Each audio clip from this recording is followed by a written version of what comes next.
৪৫ বছর ধরে দলটা করি, আপনি উল্টাপাল্টা কথা বলি তো আমি এটা মেনে নিতেছি না।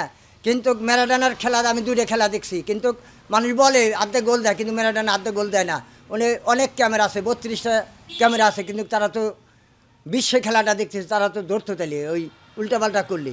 কিন্তু সে একটা শিষ্য বানায় ঠিক আছে, মেসির বানায় ঠিক আছে। আমি এই ৪৫ বছর ধরে এই আর্জেন্টিনা সাপোর্টটা করি। এমনকি ওই আমার আব্বা সারাদিন মনে করেন ওই সময় বেতন ছিল, সারাদিন কাজ করলি ৫ টাকা। কিন্তু আমার আব্বার আমি বলছিলাম, আব্বা আমার একটা ম্যারাডোনার ছবি আলো একটা গেঞ্জি এনে দিও। আমার আব্বা চোর পানি ছেড়ে দিয়ে গেছিলো, 3 দিন কাজ করে তোর একটা গেঞ্জি আইন দেওয়া লাগবো। আমি বললাম আব্বা নাইলে আমি গরু ঘাস কাটুম না। পরে আমার আব্বা 3 দিন কাজ করে একটা ম্যারাডোনার গেঞ্জি আইন দিয়েছিল। আমি ওই ৪৫ বছর ধরে ম্যারাডোনার দলটা করি।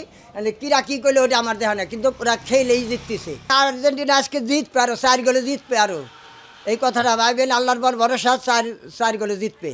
হারলে ওর সাপোর্ট আমি করুম, মানে ওর দল যে চেঞ্জ করা লাগবে আর কোনো মানি নাই। হারলেও আমি ওর সাপোর্টই করুম, কারণ ৪৫ বছর ধরে করে আসতেছি, মনে করে ভালোবাসি, এইটুকু।